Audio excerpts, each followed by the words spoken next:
আলহামদুলিল্লাহি ওয়াহদাহু ওয়াসসালাতু ওয়াসসালামু আলা মান লা নাবিয়্যা বা'দ। শুরুতেই আমরা কৃতজ্ঞতা আদায় করছি সেই মহান রব্বুল আলামিনের শাহী দরবারে, যে রব্বুল আলামিন এই পাক পরাধীন ভারতে অত্যাচারী ইংরেজ জালেম শাসকের অধীন থেকে ছিনিয়ে নিয়ে আমাদের আকাবিদের নেতৃত্বে আজকে এই পবিত্র পাক ভারতে কৃতজ্ঞতা করি। আল্লাহ সুবহানাহু ওয়া তাআলার কাছে আমরা সকল আবেগ, অনুভূতি, ভালোবাসাকে উজাড় করে উচ্চ স্বরে আমরা কালিমাতুশ শুকর আদায় করছি, করি আলহামদুলিল্লাহ। পরের পর্যায়ে সৃষ্টির শ্রেষ্ঠ মানব, যিনি মানবতার মুক্তির দূত, যিনি দোজাহান মুক্তির দিশারি, যিনি খাতামান নবিয়্যিন রাহমাতাল লিল আলামিন, মা আমিরা কাল মুরুদুলাল, জনাবে রাসূল খুদা হুজুরে পাক সাল্লাল্লাহু আলাইহি ওয়াসাল্লাম, সাইয়্যিদুল মুজনাবিন, তারা শাহি পরিবারে লক্ষ কোটি দরুদ ও সালাম প্রেরণ করে ওই সাল্লাল্লাহু আলাইহি ওয়াসাল্লাম, আল্লাহুম্মা আমিন। আমরা শান্তি কামনা করি তারা আহলে বাইতের জন্য এবং तमाम সাহাবায়ে কেরাম আজমাইনদের জন্য, এবং এই পরাধীন ভারতকে স্বাধীন করতে গিয়ে যারা নিজেদের অজস্র রক্ত ঢেলে জমিনের বুকে রঞ্জিত করেছে তাদের জন্য আমরা শান্তি কামনা করি, আমিন। সম্মানিত মুহতারাম হাজিরিন, আল্লাহর প্রিয় হাবিব রাসূলুল্লাহ সাল্লাল্লাহু আলাইহি ওয়াসাল্লাম তিনি তার জীবন দশায় সবথেকে বেশি তিনি মক্কাকে ভালোবাসতেন, কারণ মক্কা ছিল তার নিজস্ব মাতৃভূমি। যখন মক্কা থেকে তিনি মদিনায় হিজরত করেন তখন রাসূলুল্লাহ সাল্লাল্লাহু আলাইহি ওয়াসাল্লাম মক্কার দিকে ফিরে তাকিয়ে বলেছিলেন, হে মক্কা, আমি সবথেকে বেশি তোমাকে ভালোবাসি, আর পৃথিবীর বুকে সবথেকে তুমি আমার কাছে মর্যাদা সম্পন্ন একটি জায়গা। আজকে তোমার কাছ থেকে আমাকে চলে যেতে হচ্ছে, তাড়িয়ে দেওয়া হচ্ছে বলে আমাকে যেতে হচ্ছে, কিন্তু নিজে থেকে আমি কখনোই মক্কা ত্যাগ করতাম না। এর দ্বারা বোঝা যায় রাসূলুল্লাহ সাল্লাল্লাহু আলাইহি ওয়াসাল্লাম তিনার মক্কাকে, মাতৃভূমিকে, জন্মভূমিকে তিনি সবথেকে ভালোবাসেন। রাসূল সাল্লাল্লাহু আলাইহি ওয়াসাল্লাম তিনি যেমন জন্মভূমিকে ভালোবাসতেন, আমাদেরকে রাসূল সাল্লাল্লাহু আলাইহি ওয়াসাল্লাম কথা বলে ইসলাম আমাদেরকে শিক্ষা দেয় নিজের জন্মভূমিকে ভালোবাসা, নিজের জন্মভূমিকে হেফাজত করা, নিজের জন্মভূমিকে, নিজের দেশকে হেফাজত করার জন্য নিজের রক্তকে রঞ্জিত করে দেওয়া, নিজের দেশকে হেফাজত করার জন্য সব কিছু জান মাল কুরবান করে দেওয়া। মুসলিম সমাজ, ইসলাম সমাজ এই বিষয়টাই বেশি হয়, কিন্তু দুঃখ এবং পরিতাপের বিষয় যখন ইসলাম আমাদেরকে নিজের দেশকে হেফাজত করার শিক্ষা দেয়, ইসলাম যখন আমাদেরকে নিজের দেশকে হেফাজত করার জন্য যুদ্ধ, জিহাদ, যা কিছু প্রয়োজন হয় আমাদেরকে শিক্ষা দেয়, কিন্তু যখন মুসলিম সমাজকে যখন স্বাধীনতা সংগ্রামে দেশদ্রোহী চেতনাহীন মনে করে তখন আমাদের বুকে আঘাত লাগে। সম্মানিত মুহতারাম হাজিরিন, ফিল্ম ইন্ডাস্ট্রি থেকে শুরু করে সব জায়গায় এই মুসলিম সমাজকে টেররিস্ট হিসেবে দেখানো হয়, দেশদ্রোহী হিসেবে দেখানো হয়, কিন্তু এই মুসলিম সমাজই ভারত স্বাধীনতা সংগ্রামে সবথেকে বেশি অবদান রেখে গেছেন। সম্মানিত মুহতারাম হাজিরিন, আজকে এই জুমার আলোকে আমি আপনাদের সম্মুখে এই স্বাধীনতা সংগ্রামের কিছু মূল পয়েন্ট সামারি উপস্থাপনা করে আমি এখান থেকে বিদায় নেব। সম্মানিত মুহতারাম হাজিরিন, আমরা যে মাসটি উদযাপন করছি ইংরেজিতে এই মাসটি আগস্ট মাস, 1947 সালের 15 আগস্ট কথা বলি যে দিনকে আমাদের ভারতবর্ষ স্বাধীন হয়েছিল। ভারতবর্ষের আবার বৃদ্ধা বনিতা, ছোট্ট সোনামণিরা এই ইতিহাস সম্পর্কে অবগত যে 1947 সালের 15 আগস্ট দিনটি কি দিন ছিল।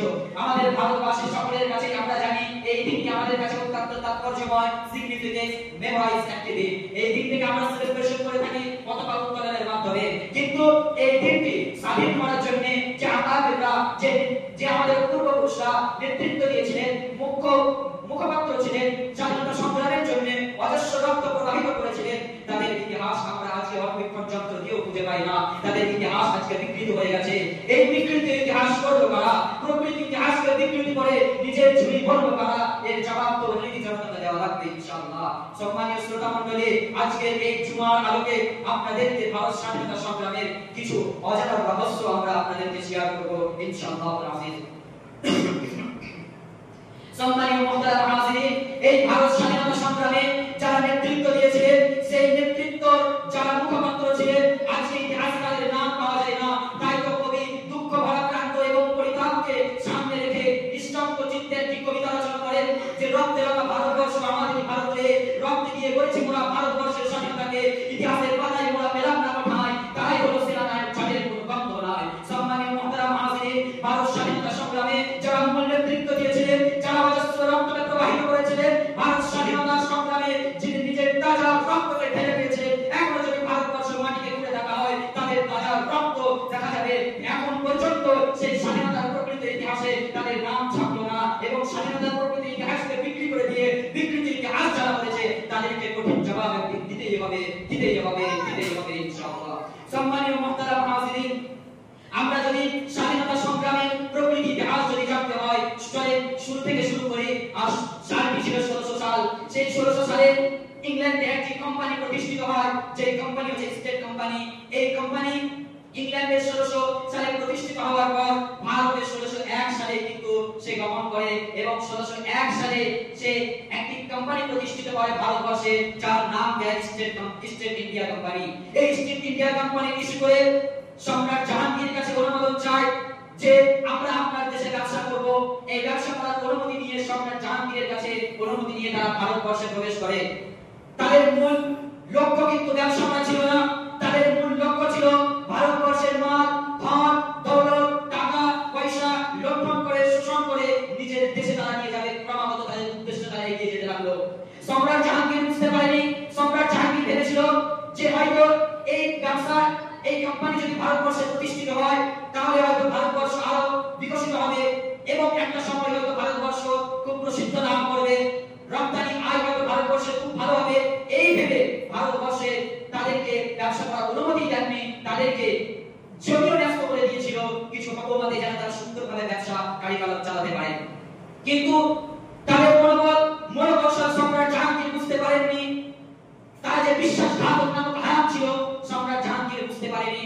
সম্মানীয় মুহতারাম হাজিরিন, কালের আবর্তনে, দিনের পরিবর্তনে অনেক কৌশল, সামরিক বাহিনী সবকিছু ক্ষমতার অধিকারী কূটনৈতিকের মাধ্যমে যখন সালটি এলো 1757 সাল, পলাশীর যুদ্ধে 23 জুন নবাব সিরাজউদ্দৌলাকে পরাজয় করে ব্রিটিশ সাম্রাজ্যবাদী প্রতিষ্ঠিত করলো। এরপরে শুরু হলো আসল খেলা। ভারতবাসীর উপরে শুরু হলো লাঞ্ছিত, অপমানিত, নিপীড়িত, নিষ্পেষিত, নির্যাতিত স্টিল রুলার চালানো হলো ভারতবাসীর উপরে। ভারতবাসীর উপরে 250 টাকা করে কর লাগানো হলো। সমস্ত ভারতবাসীকে নীল চাষ করতে বাধ্য করে দিল। চারিদিকে ভারতবর্ষে শুধু হাহাকার চলছে, কেউ নেতৃত্ব দেওয়ার মতো নেই। অত্যাচারী ইংরেজ জালেম শাসনের অধীনে এই ভারতবর্ষের মাটিতে ভারতবাসীরা মার খায়, ট্যাক্স না দিতে পারলেও মার খায়। নীল চাষ করতে বাধ্য করে দিল। নীল চাষ না করলেও ভারতবাসীরা ইংরেজদের হাতে মার খায়। চারিদিকে যখন ভারতবাসী নিপীড়িত, নিষ্পেষিত, নির্যাতিত, তখন ভারতবর্ষের বিখ্যাত বুজুর্গ শাহ ওলিউল্লাহ মুহাদ্দিস দেহলভী রাহমাতুল্লাহি আলাইহির সুযোগ্য সন্তান শাহ আব্দুল আজিজ দেহলভী রাহমাতুল্লাহি আলাইহি সর্বপ্রথম ইংরেজদের বিরুদ্ধে দারুল হারব ফতোয়া ঘোষণা করেন যে এই অত্যাচারী ইংরেজ জালেম শাসনের অধীনে চাকরি করা, কাজ করা প্রকৃত ভারতবাসী মুসলিম সমাজ, ধর্মপ্রাণ মুসলমান, জাতি, ধর্ম, বর্ণ নির্বিশেষে ভারতবাসীর জন্য ইংরেজদের অধীনে চাকরি করা হারাম, চাকরি করা যাবে না। এবং অত্যাচারী ইংরেজ জালেমদের শাসনের বিরুদ্ধে যুদ্ধ করে এই ভারতবর্ষকে স্বাধীন করা আমাদের নৈতিক এবং ধর্মনৈতিক কর্তব্য। একবার ভেবে দেখুন তো, যিনি সর্বপ্রথম শিখের মতন গড়ে উঠেছিলেন সেই হচ্ছেন শাহ আব্দুল আজিজ দেহলভী রাহমাতুল্লাহি আলাইহি। তিনার নাম কি আছে কোথায়?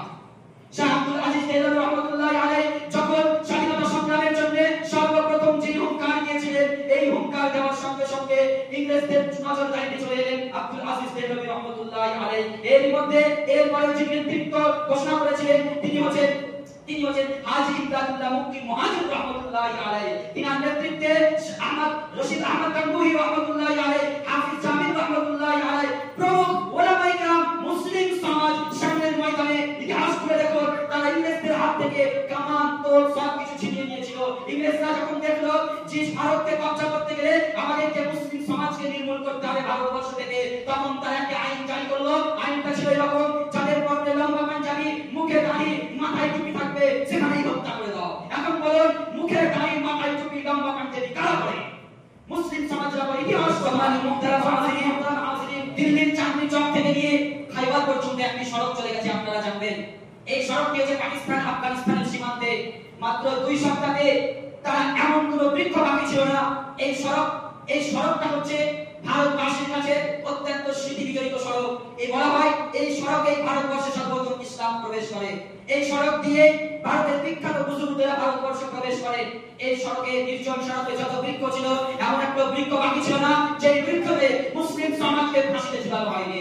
আর ইনভেস্টিগেশন করা হয়েছে যে 2 লক্ষ ভারতবাসীকে মারা হয়েছে, মুসলিম সমাজকে মারা হয়েছে, তার মধ্যে 14,000 আলেম ওলামাকে মারা হয়েছে। সম্মানীয় মুহতারাম হাজিরিন, প্রায় 1864 থেকে নিয়ে 1867 সাল পর্যন্ত তারা 14,000 আলেম ওলামাকে ফাঁসির কাস্তে ঝুলিয়েছে। মুহতারাম হাজিরিন, আমাদের প্রতিবাদ হচ্ছে যে এই আলেম ওলামাদের নাম কেন প্রকৃতি ইতিহাস পেল না? আজ কেন প্রকৃতি ইতিহাসকে বিকৃত করা হলো? স্কুল কলেজ ইউনিভার্সিটিতে কেন তোমরা বিকৃতি ইতিহাস পড়াবে? এর জবাব তোমাদেরকে দিতেই হবে ইনশাআল্লাহ। সম্মানীয় মুহতারাম হাজিরিন, এরপরে আমরা আরেক বীর এবং নেতাকে দেখতে পাই যার নাম হচ্ছে মাওলানা ফজলুল হক খায়রাবাদী রাহমাতুল্লাহি আলাইহি। মাওলানা ফজলুল হক খায়রাবাদী রাহমাতুল্লাহি আলাইহি তিনি যখন কঠিন হুঙ্কার দিলেন, ইংরেজদের বিরুদ্ধে ফতোয়া জারি করলেন, তখন জনসম্মুখে তিনি বক্তব্য পেশ করলেন। তার বক্তব্যের মাধ্যমে যখন জনসংখ্যা ঝড় বয়ে গেল, জনসমুদ্র বয়ে গেল, মুসলিম কমান্ডার জাতি ধর্ম বর্ণ নির্বিশেষে যখন অত্যাচারী জালেম শাসনের অধীনে তারা তাদের বিরুদ্ধে যুদ্ধ করার জন্য যখন তারা কমান্ডার হিসেবে তৈরি হতে লাগলো, তখন মাওলানা ফজলুল হক খায়রাবাদী রাহমাতুল্লাহি আলাইহি এত জনপ্রিয়তা দেখে তাকে সশ্রম কারাদণ্ডে দণ্ডিত করা হলো। মাওলানা ফজলুল হক খায়রাবাদী রাহমাতুল্লাহি আলাইহি তিনি যখন সশ্রম কারাদণ্ডে দণ্ডিত হলেন, তখন তিনি তার পত্রের মাধ্যমে তার সুপুত্রের কাছে খবর পাঠালেন যে আমার প্রিয়তম পুত্র, আমার জেলখানায় তুমি আমার কাছে কাফনের কাপড় পাঠিয়ে দাও। সম্মানিত মুহতারাম হাজিরিন, মাওলানা ফজলুল হক খায়রাবাদী রাহমাতুল্লাহি আলাইহির সুযোগ্য পুত্র যখন কেমন বাপ কেমন ছেলে, যেমন বাপ সিংহ তেমন ছেলে সিংহ। এজন্য বাংলাতে একটি প্রবাদ বাক্য আছে যে বাপ কা বেটা সিপাহি কা গুনা কুছ নেই তো থোড়া থোড়া। ঠিক তেমনি যেমন বাপ তেমনি ছেলে, বাপের চিঠি পত্র পাওয়া মাত্রই সঙ্গে সঙ্গে কাফনের কাপড় নিয়ে জেলখানায় হাজির হয়ে গেল এবং আব্বাজানকে সেই কাফনের কাপড় দিয়ে তিনি আবার বাইরে চলে এলেন।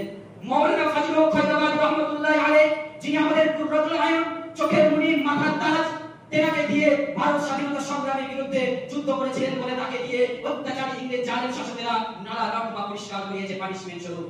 নালা নর্দমা পরিষ্কার সময় যে কয়লা ম্যাটেরিয়ালস গুলো তিনি পেয়েছিলেন এগুলো নিয়ে তিনি জেলখানায় এসেছিলেন এবং কাফনের কাপড় ছিঁড়েছিলেন, বিষ্ঠা করে এই দিয়ে তিনি একটা কিতাব লিখেছিলেন। আজকে ভারতের বিখ্যাত সেই কিতাবটির নাম হচ্ছে কিতাবুল হিন্দিরা।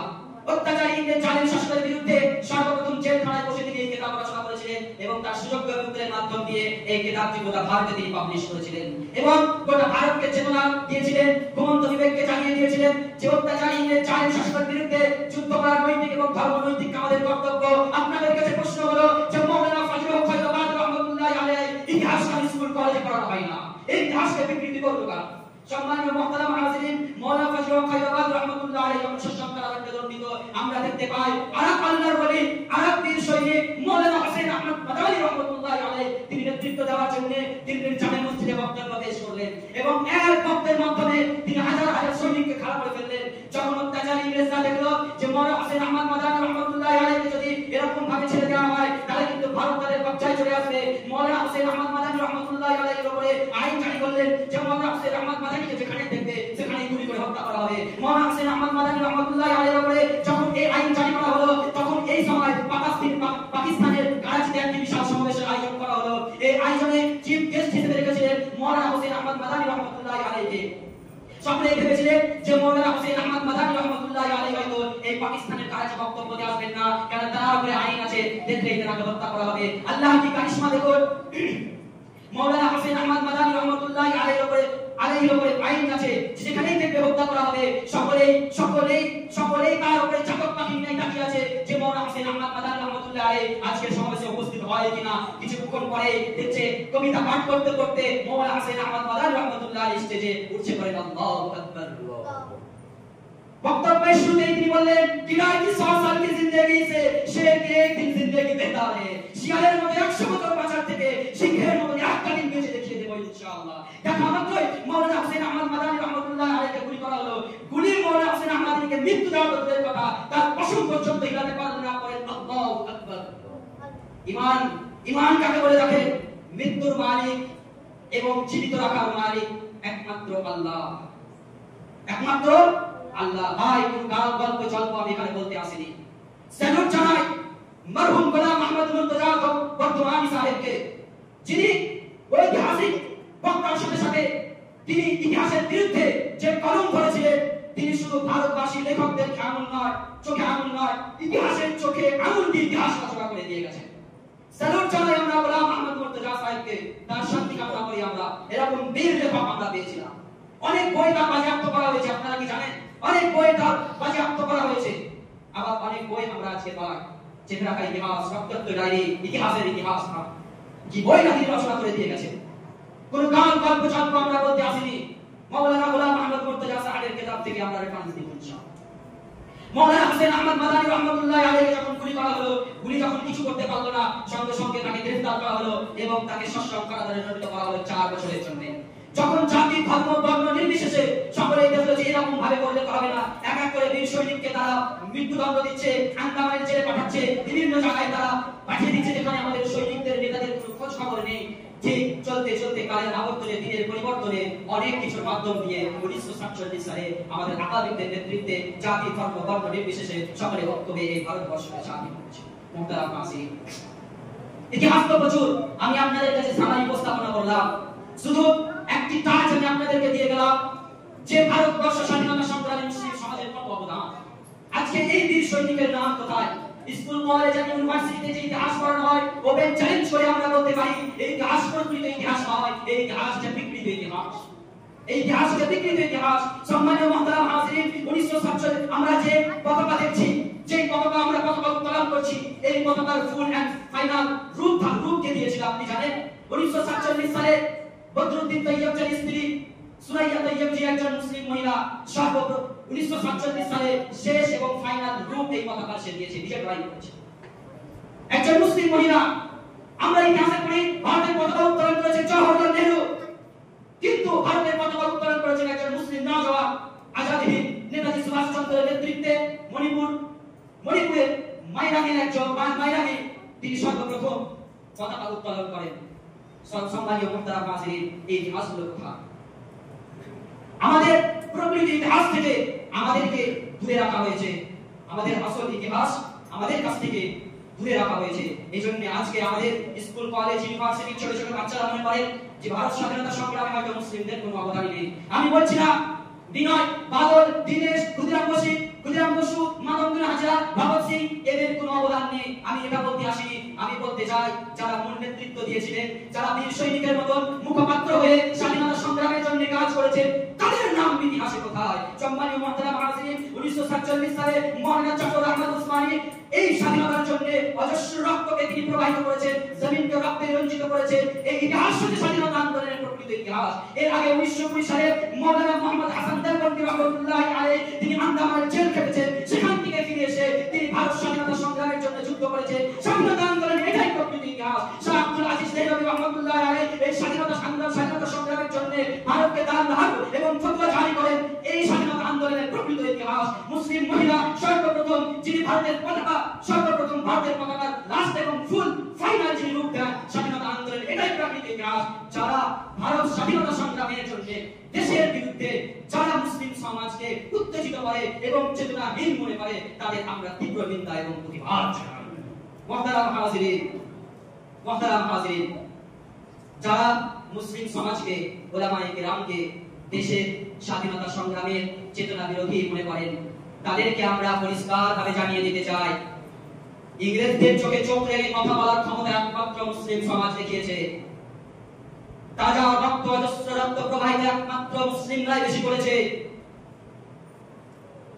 ইংরেজদের সামনে সিংহের মতো গর্জে উঠে বাতিলের বুলেটের সামনে নিজের সিনাকে টান করে রাখার একমাত্র ক্ষমতা এই মুসলিম সমাজ দেখিয়েছে। আজকে ভারতবর্ষ ৭৬ কিংবা ৭৭ যাই হোক না কেন, যদি আজকে মাত্র কোটি কয়েক তম এসে এই ভারতবর্ষ স্বাধীনতা পৌঁছেছে, এখন থেকে যদি মুসলিম সমাজ আর উলামায়ে কিরামদের উপরে আঙুল তোলার পানি তারা করো, এই আঙুল কিভাবে ঘুরিয়ে ভেঙে দিতে হয় এটা খালিদ বিন ওয়ালিদ উত্তরসূরি মুসলিম সমাজরা জানে ইনশাআল্লাহ। সম্মানীয় মুহতারাম হাজিরিন, যারা স্বাধীনতা সংগ্রামের রূপক ছিলেন, যারা স্বাধীনতা সংগ্রামের মূল নেতৃত্ব দিয়েছিলেন, তাদের ইতিহাস থেকে তোমরা মুছে ফেলার চেষ্টা করেছো। আসলে তোমরা খোলা পানিতে মাছ শিকার করতে চাও, তাই না? খোলা পানিতে মাছ শিকার করতে যাও। এদের মতলব খারাপ, এরা হচ্ছে ইহুদি এবং ইংরেজদের নাপাকি পানি থেকে সৃষ্টি। এই কুলাঙ্গারদেরকে ভারত থেকে বিতাড়িত করে সাত সমুদ্রকে আরতি পার করে রেখেছে। আমাদের পাক ভারতকে কলঙ্ক মুক্ত করতেই হবে, করতেই হবে, করতেই হবে ইনশাআল্লাহ। দরকার হলে ভারতবর্ষকে দ্বিতীয়বার স্বাধীন করে দেখিয়ে দেব ইনশাআল্লাহ। সম্মানীয় মুহতারাম হাজিরিন, আজকে 4 বছর রক্ত দিয়ে ভারতবর্ষকে স্বাধীন করেছে, যে দেওবন্দ মাদ্রাসা ভারতবর্ষে ইংরেজদের বিরুদ্ধে প্রতিষ্ঠিত হয়েছে। আজকে মাদ্রাসাগুলোকে, মসজিদগুলোকে, খানকাগুলোকে, মক্তবগুলোকে, মুসলিম সমাজকে, ওলামায়ে কেরামকে জঙ্গিবাদের অপবাদ দেখায়। তাদেরকে আমরা পরিষ্কারভাবে বলতে চাই যে জঙ্গি আমরা হই না। জঙ্গির অপবাদের মূল তালাশ করে দেখো, মূলত জঙ্গি কারা। তোমাদের পূর্বপুরুষের ইতিহাস করে দেখো। যদি তোমাদের পূর্বপুরুষরা যদি মুনাফিকগিরি না করতো, 1947 সাল লাগতো না, তার আগেই ভারতবর্ষ স্বাধীন হয়ে যেত। মুহতারাম হাজির, হে মুসলমান, আপনাদেরকে আমরা বলতে চাই, আপনাদের অন্তরে, আপনাদের শরীরে যদি উমরি রক্ত প্রবাহমান থাকে, খালিদ ইবনে হুঙ্কার যদি থাকে, বীর সালাউদ্দিন আইয়ুবীর জিহাদি তামান্না যদি আপনাদের অন্তরে থাকে, তাহলে মালিকি, শাফি, হাম্বলি, হানাফি, দেওবন্দি, থানভি, বেরলভি, যে কোনো মাদ্রাসার হোক না কেন, ফুরফুরা মাদ্রাসার হোক না কেন, যা কিছু হোক না কেন, ঐক্যমত পোষণ করুন। এবং ঐক্যমত যদি একবার পোষণ করেন, তাহলে বাতিলেরা এমনিতেই থরথর করে কাঁপবে। আর বাতিলদের ষড়যন্ত্র আমাদের কোনো কিছু করতে পারবে না ইনশাআল্লাহ, পারবে না ইনশাআল্লাহ, পারবে না ইনশাআল্লাহ। সম্মানীয় মুহতারাম হাজিরিন, আজকের এই জুমার বয়ান শুধু জুমার বয়ান নয়, আপনাদের ঈমানি চেতনা হতে হবে। জুমার বয়ান শুধু এনে খুব ঘোষণা বিষয় নয়। আজ থেকে আপনাদেরকে গর্ব করে ভারতবর্ষে চলতে হবে এবং এই ভারতবর্ষে যে বিকৃতি ইতিহাস করা হয়েছে, এই প্রকৃতি ইতিহাস আমরা আবার দেখতে চাই। কেন রাসূল সাল্লাল্লাহু আলাইহি ওয়াসাল্লাম বলেছেন, আল হাক্কু নূরুন ওয়াল কুফরু বাতিলুন, বাতিলুন ওয়াল কুফরু যুলমা। সত্য হচ্ছে দিবালোকের ন্যায়, মিথ্যা হচ্ছে অন্ধকার অমাবস্যার ন্যায়। অন্ধকার আলোকে কিন্তু গ্রাস করতে পারে না, আলো কিন্তু অন্ধকারকে গ্রাস করে ফেলে। এমন একটা সময় আসবে, লা তাহজান, ডোন্ট বি স্যাড, কোন রকম আপনারা নিশ্চিন্ত, কোন রকম দুশ্চিন্তা করবেন না, নিশ্চিন্ত হন। ইনশাআল্লাহ প্রকৃতি ইতিহাস উঠে আসবে ইনশাআল্লাহ, উঠে আসবে ইনশাআল্লাহ, উঠে আসবে ইনশাআল্লাহ। সম্মানিত মুহতারাম হাজিরিন, ছোট্ট একটি শায়রের মাধ্যম দিয়ে আমি আপনাদের কাছ থেকে বিদায় নেব ইনশাআল্লাহ। বিকৃতি ইতিহাস করেছো না, এ লश्कर भी तुम्हारा है, कानून भी तुम्हारा है, ए लश्कर भी तुम्हारा है, कानून भी तुम्हारा है, सच को झूठ लिख दो अखबार भी तुम्हारा है। ए लश्कर भी तुम्हारा है, कानून भी तुम्हारा है, सच को झूठ लिख दो अखबार भी तुम्हारा है। लेकिन हम समझते हैं कि इन अंधेरियों को चीर कर एक दिन रोशनी आएगा, एक दिन नूर आएगा, सच एक दिन बाहर आएगा। तुम फिरौन हो तो मूसा भी जरूर आएगा, तुम झूठा हो तो सच एक दिन बाहर आएगा इंशाअल्लाह।